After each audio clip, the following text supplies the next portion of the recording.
Hello everyone, no respawns here. So we're playing RimWorld, and I thought what I wanted to do is actually show you how to plan out not only a very efficient starting colony, but also, and this is more important to me, a nice looking one. I know this is one of those games where people are... It was the same with things like when I played Don't Starve, where people are quite obsessed about efficiency and everything working the best it possibly can, and generally this is at the expense of aesthetics, and I'm one of those people. I'm kind of the opposite. I will make it as good as I can possibly make it in terms of efficiency, and I do think this colony is incredibly efficient, but I will always prioritize the way it looks first. So see what we've done here is we're actually basing our colony around a geothermal vent.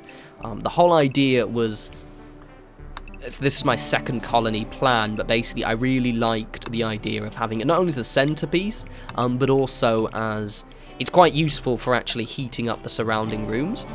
As you can see right there, I'm really just kind of showing you exactly where the batteries are going to go, so we've got everything kind of set out. And I also have all of my rooms.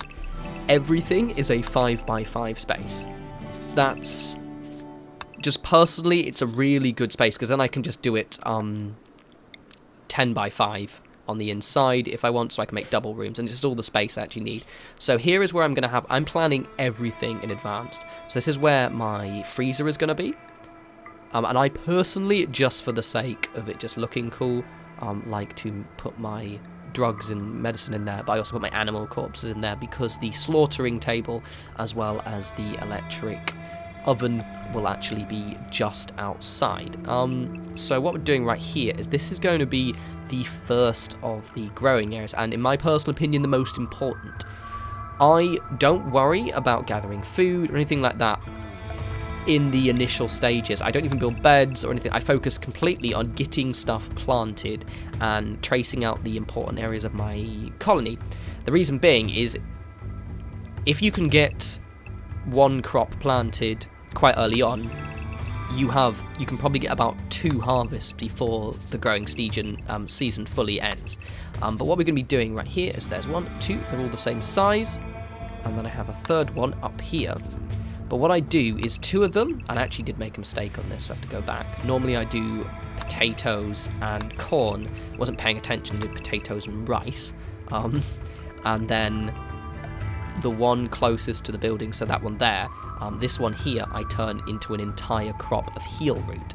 Now, really, really important, and you really want to make sure you're focusing on this when you're creating your character. I mean, some people like to be really random. You see, I'm taking the 2 windmills there as well, because you can actually have windmill generators over the farms. It also just breaks it up quite nicely. But I do take them off. I'm just using them to map it out. But basically, you want a grower of at least 8. That's one of the kind of... I would prioritize that as one of the most important things, because you burn through medicine in this game. So I'm taking the windmills out because I do build them, but I'm just not gonna.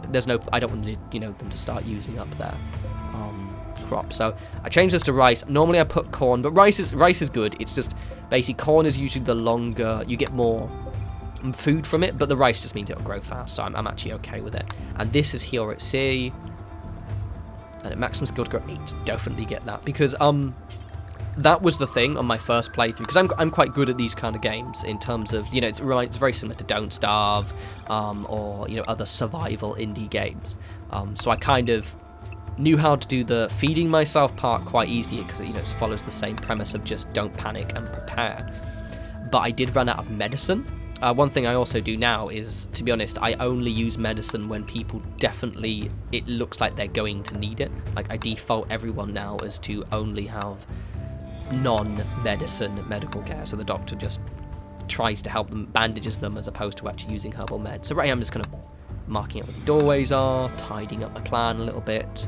This is going to be the main kitchen here. That's the freezer. These are my 4 bedrooms.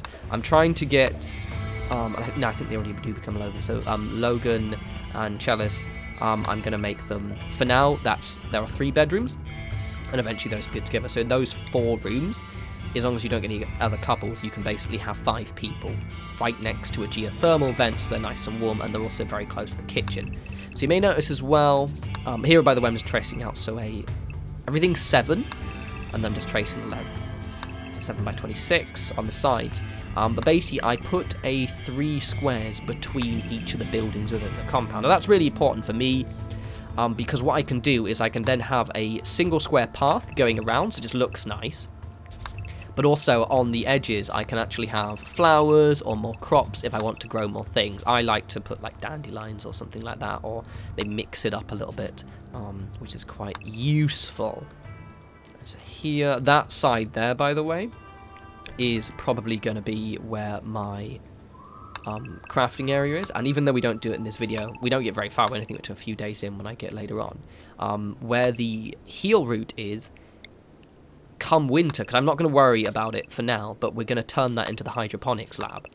But for now, I don't really need one. Like, hydroponics is very useful, but because the amount of crops you're going to get from this is insane. I think on my save, when I was in kind of mid-fall, I had well over, like, it was a good 1,000, nearly 2,000 amount of food. And also, you want to prioritize cooking fine meals rather than simple meals when they're available. So that way, I ended up having to make a second freezer because I had so much food. So here we go. Here's the shape, just tidying it up now, and it looks really, really cool. It's just a nice structure. And also, this is modular. Now, my plan is, because I don't want it to look too symmetrical. It looks very... This is me just demonstrating. This is footage I recorded earlier, by the way, if you're wondering. Because it was easy for me to explain what I'm doing. So, but my plan is going to be... I'm going to advance to the left, so it's turning into a bit more of a weirder shape, but still tidy. Now, what I've done here, I've selected off the stockpile, and I'm building a second one next to it. Basically, if you try and build 2 separate stockpiles where you've got one of them selected, it will then extend that stockpile rather than changing it. Now, the reason being is I'm turning this so it's a wood-only one. Yeah, so that is 5 of it's 10 stacks of wood, and I'm turning it off because you're in the boreal area, and I think the temperate rainforests as well will be the same. Is you're going to end up having lots and lots and lots and lots and lots of wood, much more than you will ever need, and it gets actually quite frustrating having your stockpiles just ram full, because then you might be trying to gather steel and then you'll have to get them to empty it. So if you just do it in advance, it's really good. So I make sure I turn on, so wood is actually obviously here. I also personal, because I don't like using melee weapons, I'm going to train a horde of wolves to do all my melee stuff. I put all of my melee and primitive weapons in the stockpile, in the dumping area, and take them off the stockpile. I do also forget, but I do it before I remember to do it later on, is you've got to remember to also turn off the stuff you're putting in your freezer, so your food, and in my case, my drugs as well. So I've now switched it to manual priority here of just what I want people doing. So I've got Logan, he's the doctor. The manual priority is really simple, basically. It'll go for the first lowest number. So see, it'll go straight to the green one, so 1 for him. And then if I change, like, it'll go from haul and then grow. So if he's got all of those things to do, he'll doctor first, grow, and then haul. But if there's no doctoring to do, he'll immediately go to grow. If there's no growing or doctor, he'll go to plant, cut. You get my point. It's actually surprisingly simple. I generally give everyone 2 things that they personally prioritize over other things. And then the stuff that I want everyone to do kind of as a group, I make them do. Yeah. Right, so this further on, as you can see, we're only on the 2nd of summer right now. So quite far on. It's looking pretty good. I've only recently just got the birds. I've got a new guy as well. He's pretty cool. He's actually a very good cook. I got so lucky, so that means he can prepare fine meals. Apologies for the fog, by the way. So there we go. I hope you guys like that. You can see the plant's already really grown. We're on the 2nd of summer, so we're only, I think, like 5 or 6 days maybe on this save. Yeah, no, about 7 days now. Everything's set up. We've got a really strong start. We're all probably going to get our second crop in a couple of days. And I've only had kind of quite some simple attacks. The next thing we would need is defense, and actually getting things set up in a much nicer way. Finishing off the outlying walls would probably be the thing I'd prioritize more, because that way we can actually basically keep ourselves completely safe and secure from any wild animals, as well as have a little bit more of a comfortable reaction to any raiders.